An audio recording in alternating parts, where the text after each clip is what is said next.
Hello there, and welcome to this new series called the Roundup. I am your host, Carl. Thank you very much for joining me as usual. We are going to do some new stuff for the season. We are going to talk about the Premier League, EFL's League One or Two.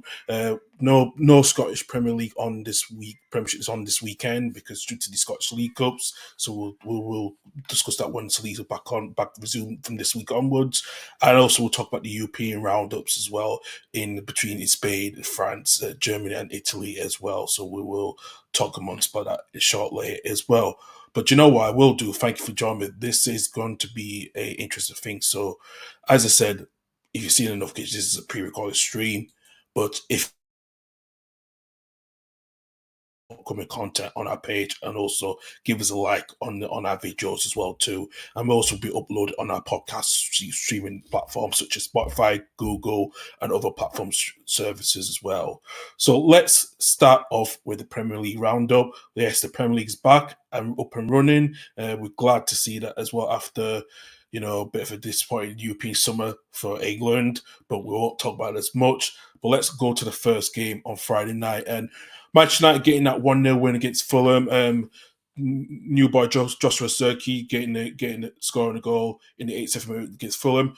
Man United pretty much struggled throughout that game, actually. They really did. Most of the time, they couldn't get any good chances.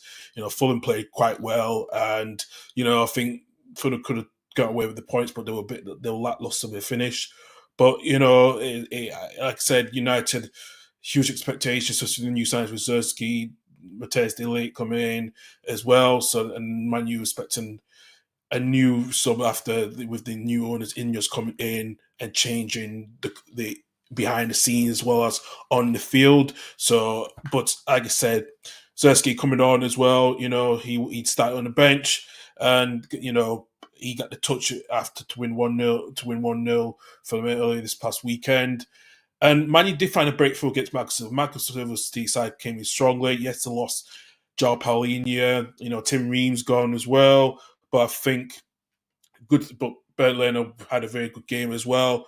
But, United got the win just about. But a chance at the end, Garnacho could have made it 2-0 if he did score his chances in the last minute of the game once Marcus Rashford unselfishly passed the ball to him as well. But be honest with you, Man United were not their best, but they actually played. They could have been better, but they got the win as they needed. It's a lot of build up to do for Eric Ten Hag very much as well. So I think it's going to be a lot. It was going to see what Man United does at the end of the transfer window coming in to get Ugarte from PSG as well, and I think Sander Berge now going to Fulham. I think Fulham needs some strength as well in that midfield area. I think Sandra Berge might be a good addition as well if that deal gets done with a £20 million move from Burnley as well. So we'll see about that. Let's go on to Saturday's fixtures. Let's go to the lunchtime kickoff, lunchtime kickoff between Ipswich and Liverpool. 22 years since Ipswich's last game was against Liverpool when they lost 5-0 that confirmed their relegation at Anfield. But I have to say, Arne Slot gets his first win as a Liverpool head coach in the Premier League. I think he's the first manager in this century to win an opening start of the game, and that is quite significant. I didn't realise that record was there until Saturday. But Ipswich started well. This was a homecoming for them, being back in the Premier League after doing back-to-back promotions from League One to the Championship to the Premier League. Really, really was interested how Kieran McKenna's boys will start up. They started well. Liverpool was struggling a little bit, especially of their press of the height of their pressing as well. I think what they did do is tweak the playing substitution. Konate coming off from Quenza was probably the right decision, and I think Alexander Arnold was moved up further up the pitch as well. And I think John Martin getting the goals. Mohamed Salah has got the record now of scoring 9 opening day goals in the Premier League history as well. He's taken over Alan Shearer and Harry Kane as well. Like I said, it was a half-hour victory for Arne Slot, but I think it just played well in the first half, but Liverpool caught them in the second half. And like I said, they changed the tactics, they tweaked the tactics, and I think Konate made a big difference coming on, and I think, like I said, a huge win for Liverpool, and I think we'll see how it goes for Arne. So I have got them in the top 3, but in third place. But I know they've not had no signings yet coming in, but I think looking at the moment, so Dominic Sabasiai, really played very well. Ryan Gravenich played very well as well too. They were the two players that were a bit missing last season, but I think now we're seeing that difference coming in now, and I think we'll continue. Hopefully, we'll continue their running form as well this coming weekend against Brentford, which we'll discuss more on the Saturday show as well. Let's go to the Emirates and runners up last season's runners up. Arsenal started their campaign with a comfortable victory against Wolves at the Emirates Stadium. Goals from Bukayo Saka, who was after coming back to his best, as also and Kai Havertz with a header in the 25th minute. I think this was a good win for Arsenal, which was needed to start the season well. They'll come close, and they're very close last season, but I think they've now, with the improvements that they had in, I think they'll get Moreno from Real Sociedad. I think that deal might be some point done. Some can get this completed by the end of the transfer window.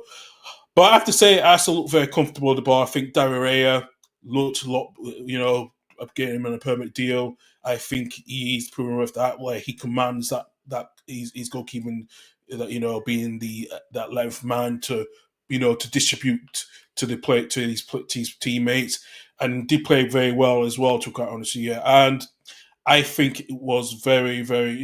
Arsenal was not their best, but they always looked in control. I think Wolves a little bit, had their good chances. I think Stan Latson, had his header well saved by Daverna. The way he had himself positioned could have gone in, and could have made it complicated for Arsenal. But the Gunners got the win, and I think what I will say is there was a bit of controversy towards the end, and I think, I feel like I said Wolves do need a lot of reinforcements, but I think from one of the signings as well, it was pretty much Ricardo Gomez, the way he actually just was on, grabbed on Havertz's, chest and the throat. The referee decided not to give him a yellow card.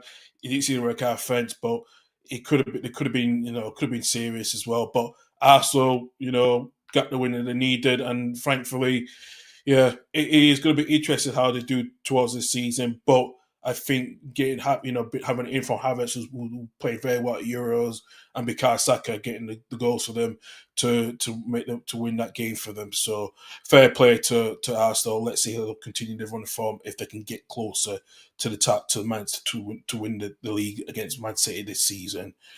Let's go to Goodison Park, and this is the first game of the final year for Everton at Goodison Park, and it ended badly with a 3-0 win with Fabian Hurst getting his first win in the Premier League. It was a very impressive win for Brighton. Goals from Minitoma, Welbeck, and Andiga. Everton looked really had a bit disappointed. Ashley Young became the oldest Premier League player to be sent off in the 60th minute. He was no chance. He had no chance of getting towards. I think it was Minitoma was on the ball, and then he brought him down as well.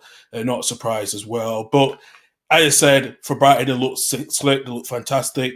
Unfortunately, yes, as a Leeds fan, they have got to confirm the signing of Jorginho Rutter on Monday night as well. So I think he could add a bit of spark in that Brighton squad. But they looked really good. I think the decision with the VR decision, we thought Lewis Dunk appeared to catch Dominic Calvert-Lewin, but looks like after the incident that Calvert-Lewin tread on Dunk's left foot, which was the right decision to overturn that decision. Could have been, but we can understand why that decision was, because Dunk still, even though didn't get the ball, but he still had brought Calvert-Lewin down, but because despite the fact that Calvert-Lewin stepped on Dunk's, so it wasn't a penalty. So a right decision from Simon Hooper to review that incident and turn that decision.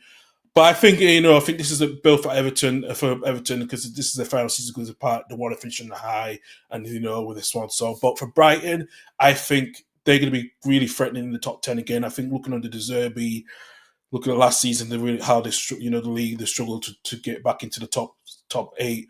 But I think they are very close to again to really have a good again to try to have a good season, another good season as well. If they could add in Matt O'Reilly from Celtic, that'd be another fantastic addition. Brighton is spending a lot of money, and I think they're gonna get better and better. But as I said, time will tell for Fabian Hurstler. He's the youngest coach in the Premier League at the age of 31. We'll see how this will pay off as well. Let's go to St James's Park. Newcastle went down to 10 men after a very controversial red card from Fabian Schär, who headbutted Ben Beberton Diaz. But Joe Linton getting a goal after a hard-fought victory when Southampton had loads of chances to try to equalise in the game. But Joe Linton getting the winner. Let me just, getting the winner. Let me just say what I felt about that red card. That was not a red card. Berberton Diaz knew what he was doing. He got Fabian Schär just to do because the heads did come together, but it's how Schär reacted and then how Schär moved his head down to headbutt him, and then Berberton Diaz just dropped down pretending he really got hurt.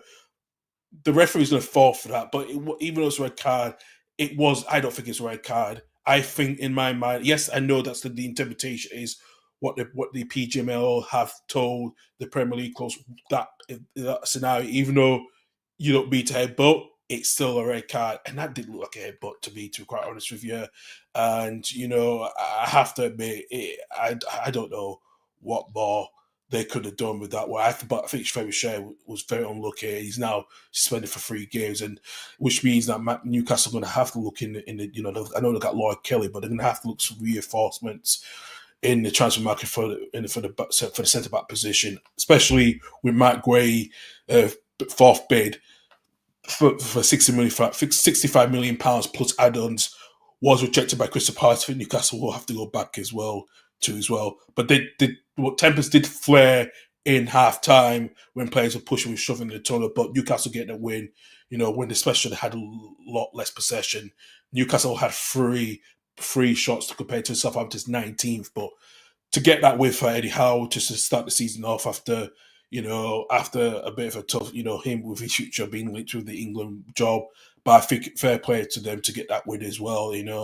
Hopefully they could chance to get back into European spots as well.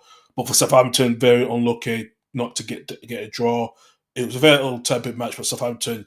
I don't know if Russell Martin will be out of his depth if he can't keep them up this season. But I have got them down as my relegation favourites. To be honest, I just don't think the squad is strengthened enough, in my own opinion. Let's go to Nottingham Forest drawing 1-1 against Bournemouth. And, Bournemouth getting that snatch late goal by Antonio Semenyo as well. They came from behind, but it was marred by the broken ankle by Danilo, who broke his ankle as well. It was very unfortunate the way I did see the replay. It was very, hard to take it, to sink it, to make you feel sick inside. But like I said, Chris Wood scored the first goal of the first Forest, this is Nunez's first season. Really good chances from both sides of teams, but I think Bournemouth could capitalise to get that draw towards the end. Good point for them. I think deep down, I think Nottingham Forest will be disappointed of not getting that win towards the end, But they are trying to get some weapon on the defence. We know that they've been with Eddie Nketiah as well. If Alisson, Oli has only come into the club, he will find his feet as well. He will play in his first game this weekend as well, coming this weekend. But I think both sets are fine. This was a fair draw for both sets of teams, to quite honest with you. I think if Forest fans can disagree with that, but my opinion is I think it was a fair draw. I think both getting that late equaliser was a fair draw for both sets of teams. Let's go to the London Stadium, and the substitute John Dewan, who has been linked with West Ham, scored a late winner in late winner at London Stadium, as for getting a win. Start their campaign season win over West Ham. Goal from debutant Andre Onana, very good header from across. And then pretty much was Matt Cash did tackle Thomas Suchet in a controversial penalty decision, but it was the right referee. It was the referee's call. That's how it's now being labelled. Now the referee will have the final say, especially he blew the whistle. But like I said, Lucas Paquetá just got a good penalty as well. But John Duran really, especially the rumours about him linking with West Ham, and there was questions about his attitude, came in and scored a late winner. And he said in his goal celebration, he said, "I'm staying." That means that he's going to be staying at Villa. I think Unai Emery getting his first win at the start, and especially Julian Lopetegui's first game at Luna Stadium for as West Ham manager. But like I said, West Ham had good chances as well, but they couldn't convert it. But Aston Villa hold on, and I think it was a good fair play for Aston Villa to get that win and to kick off their campaign as well. So, but yeah, both set of teams are going to be challenging for the European spots as well this season as well. Let's go to Sunday's game on with Brentford winning 2-1 against Crystal Palace. Brentford started the season of now win over Palace despite leaving out Ivan Toney over transfer interest from Saudi Arabia, but they started quite well, and there was a controversial moment from either from Remember who scored shortly after Crystal Palace had their own first strike controversy ruled out when Sampa initial ball was when Eze found the direct from a wide free kick. He blew a whistle before across the line. Looked like there was a drag pulled down by one of the Crystal Palace players. But Marimbo, getting the first goal of the season, good start for them. But Palace did come back after an infant Pinnock own goal. It's scored goal in his own net in the 57th minute, and then Wissa scored in a bit of a after a bit of a mazy run after from the bit of a run after a tap hit from after Dean Henderson kept out Nathan Collins' header. But yeah, it was a win for Brentford, which is needed. I think Palace played quite well despite losing. I wouldn't worry about them too much. I think Oliver Glasner has got a good enough squad that's going to really challenge for the mid-table as well. But there's a question: can Brentford cope without Ivan Toney? From looking at the records, they have coped better without Ivan Toney during last season. I think they had one bit more games and one more points per game as well, scored more goals per game as well. So we'll see what happens with Tony. I know there's been rumour interest with a £50 million move to Saudi Arabia. We'll see what happens if Brentford can get reinforcements towards the end of this window. And let's go to Sunday's game, last Sunday's game. Chelsea losing 2-0 to Man City. Erling Haaland scored on his 100th City appearance. And also Mateo Kovacic scored also late in the game against his old club as well. There was controversy that with not having Raheem Sterling on the bench or in the squad. There's been rumours about him being moving away, and I'm going to give my own opinion about the statement that he brought out. I think it was ridiculous. But from what I've been hearing, that Enzo Maresca talked to him on Friday, and also said that he told him that he's not part of the squad. And for what I've been told, that statement was not supposed to come out as a statement, but it eventually was. And I think that Chelsea needs a question now, how to talk about how they're going to deal with Sterling. I think he'll be moving away from that stuff from Chelsea. He's one of the highest earner at the club, which is not his own fault. That was done by Todd Bowley himself. So I think Chelsea will need to realise what they're going to have to do. What I think, also, I want to give my opinion on Chelsea. I think deep down, they're signing João Felix, who didn't do well when he came alone 18 months ago, and now he's going back to the club on a permanent deal while Conor Gallagher is going out. Man, Chelsea need to stop buying players. They got too many players in the squad, and up to 48. I know they rejected the loan bid from Napoli over Lukaku, and they're trying to get Victor Osman, but that I can't see that happening because I think Napoli want to do a permanent deal for him rather than a loan with obligation to buy. So I think this is a lot. This is going to be dragging out for Chelsea towards the end of the transfer window. I think it's going to be a huge worry if you're a Chelsea fan about that scenario as well. But a good win for Man City, and I just don't see them really retaining the title defensive season. I think Arsenal will come a lot closer, and I think the Arsenal will be champions towards the end of the season. That's my view on it. I might be proven wrong, but we will see. But I think Man City have been linked with a move back for Ilkay Gundogan, who's looked like he's going to leave Barcelona. So maybe that will be a huge plus to bring Gundogan back in the Man City fold. But like I said, I just think Chelsea have got a lot of issues they need to deal with, especially with the oversized squad, over bloated squad. To be quite honest with you, they're going to have to let some play. They're going to have to let players go on loan, or even sell them on a permanent deal. We will see in the next less than 2 weeks away before the transfer deadline day. And finish off is Monday's game. Yesterday, Monday's game between Leicester Spurs. Leicester took a lead through Pedro Porro from a header through James Madison, but Vardy looked really good. He was running around the place. He scored in the 57th minute, and he's come at the age of 37 years, 7 months, and 8 days. Yeah, I have to say, Steve Cooper, make sure that Leicester kept in the game quite well. Actually, Spurs wasted a lot of chances completely, and but I think it was a good win for Leicester. It was a good draw for Leicester after the first season come back. They have announced the signing of a skip before the game last night, which is huge for £20 million plus 5 million add-on. But I do see Leicester as one of my teams that could go down. But I think Spurs had a lot of chances, and look, Solanke will sell in to get the goals as well. Some of the other players as well, as well. Um, but yeah, it was a good game. I think for a Leicester point of view, to get a good draw was vital. I think for Spurs to not come away with a win will be disappointed to try to have the kickstart campaign in Ange Postecoglou second season as Spurs manager. But I think this was the right draw for both sets of teams as well. So yeah, we will continue more during the season over the course of the campaign. But from looking at the table at the moment, with Brighton at the top of the table, Arsenal behind him, Liverpool, Man City make up the top four. Aston Villa are fifth, Brentford, Manchester United in sixth and seventh, Newcastle eighth. Uh, between Bournemouth and Leicester, both Leicester, Forest, and Spurs in from ninth to 12th place. Everton at the bottom of the table on with -3. Wolves are just above them, along with Ipswich Town and Chelsea just hovering over the relegation zone, and Southampton 16th.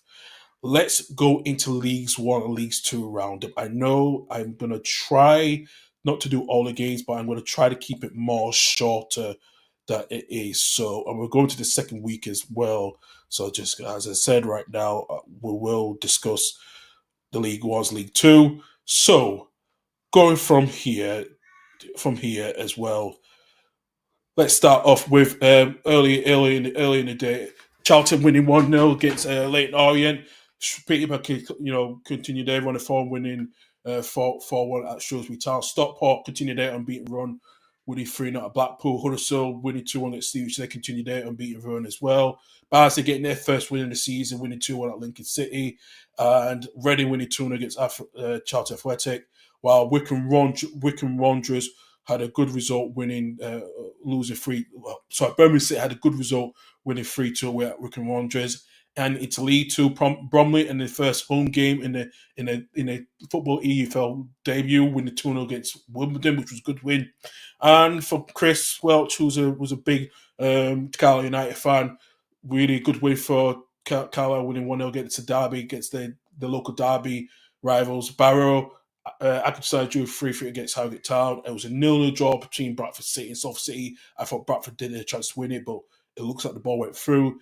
MK Dons continued their poor royal form, losing 2-0 away at Colchester United. Chesterfield had a good start, winning 5-0 away at Crewe Alexandra, a huge result for them. And what a game between Grimsby and Cheltenham Town. Late winner for Grimsby in the late winner for them. Newport winning 3-1 against Doncaster, who Doncaster had a good start last weekend, and a 4-0 away for Walsall to win 4-0 away as well. Really huge, good game as well for them as well. So yeah, I think it's interesting where things are at the moment. Let's go into the tables, into the English League One. So we see Stockport at top of the table along with Huddersfield Town, Crawley and Charlton a little behind them. Reading get their first win of the season as well, along with Mansfield Town. Birmingham get their first win behind them in seventh place. Wrexham get a draw against Bolton on Sunday, as well. And yeah, also at the bottom of the table, Shrewsbury is still bottom along with Blackpool and Wycombe. I'm sorry, Wigan, sorry, and Cambridge United make up the bottom four. Leighton are just above them, as well as Wycombe Wanderers as well. And into League Two, Walsall top of the table along with Gillingham and Bromley. Bromley had a good start today. Debut season in the EFL. Chesterfield behind him along with Port Vale, Fleetwood and Bradford City. Newport getting their first win of the season, going above Doncaster Rovers. Cheltenham will be in the top 10, in the top 11, while bottom of the table, we've got Crewe Alexandria along with MK Dons and Morecambe are still on 0 points. And for that matter, let's go into Least La Liga. And also interesting European roundup. There was a lot of games we did see as well. A good stable start this campaign. So on Friday night, on Thursday, sorry, we'll start off with looking at recent over the last 2 weeks. Thursday night, Athletic Bilbao drew in 1-1 against Getafe, while Real Betis drew 1-1 against Genoa. Friday night, we saw Sevilla and Las Palmas drew 2-2, while the Celta Vigo winning 2-1 against Alvarez. Valencia losing 2-1 to Barcelona. Goals from Lewandowski in the 40 in the injury time in the first half and 49 penalty. Hugo Duro scored the opening goal for Valencia. Also, the game of the week as well was Kylian Mbappe's debut game in La Liga for Real Madrid. Real Madrid drew 1-1 against Mallorca. Rodrigo scored in the 30th minute, but Mercury scored in the 53rd minute. And it was a red card for Mendy in the 97th minute. But yeah, I have to say it was a interesting game. I think Mallorca played really well to get that draw. There was a lot of attention on Mbappe's first game as well, which was not a surprise. But Mallorca stood withheld to get that win, to get that draw as well. Rayo Vallecano winning 2-1 at Real Sociedad. Villarreal after being battered out last night in a 2-2 draw. Marcus Llorente and Alexander Slovis scored his debut goal, and Danjuma Koke who scored the own goal for them. But it was not a good first game result for Diego Simeone, and Espanyol lose 1-0 away at Real Valladolid as well. There's no Bundesliga because due to the DFB Pokal, we'll get onto that at some point during when it starts again this weekend. But let's go into Serie A as well. Started Friday night. Defending champions Inter Milan during 2-2 at Genoa. Milan drew 2-2 against Torino. Fiorentina drew 1-1 away at Parma, and Empoli drew 0-0 against Monza. Saturday's result, we see Lazio with a 3-1 against Venezia. Calgary drew 0-0 against Roma. And it was a worse start for Antonio Conte. They lost 3-0 away at Verona, and 1-1 between Bologna and Udinese. Atlanta looked really good, despite there's been links with Andrea Lookman, who's been linked with a move to PSG. But they won 4-0 at Lecce, and Juventus winning 3-0 against Como as well. So going into the table into Serie A, Atalanta, atop of the table along with Juventus and Hellas Verona and Lazio, Milan and Genoa and Inter Milan and Torino, and Bologna and Fiorentina make up the rest of the top 10. At the bottom of the table, Lecce, Napoli, and Como in the bottom three. And for the Spanish La Liga, Celta Vigo are top of the table along with Barcelona, Real Vallecano, and Real Valladolid. Villarreal, Las Palmas, Sevilla, Atletico Madrid, Genoa, and Getafe make up the top 10. Real Madrid are also down at the bottom 15th, while Espanyol, Valencia, and Real Sociedad are bottom of the table in the bottom three as well. So that is my European roundup of all, and also the rest of the roundup of all the games as well. Appreciate your time for listening while we'll talk about the teams as well. But yeah, it's a good season to see all the results of all the Europeans leagues back up. The German league will be back. The Bundesliga will be back on this weekend as well. Oh, before I do finish, actually, there's one thing I did forget. Was looking at league earn. Sorry about that. That's my total lap, because, to be honest with you, we don't have League Earn TV rights no more here in the UK after the mess with the French football TV finances as well. But We will talk brief about them. PSG kick off their campaign, winning 4-1 against Le Havre.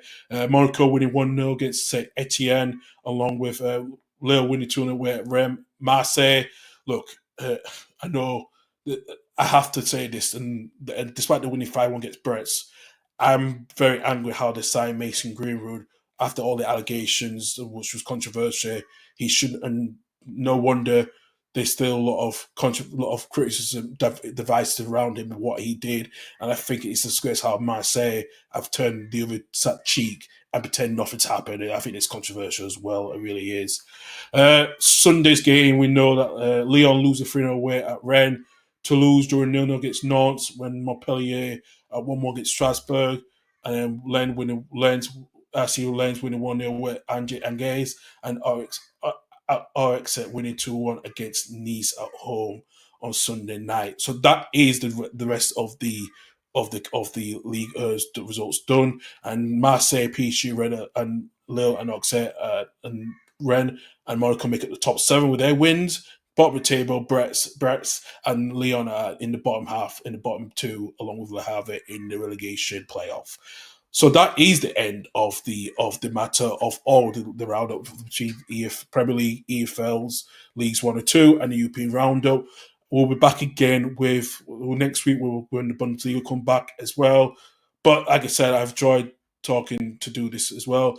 If you do miss the stream, you can watch us again. This is a pre-recorded stream. You can watch it anytime. But as I say, if you want to subscribe, hit that like button and hit the bell for upcoming content on here as well.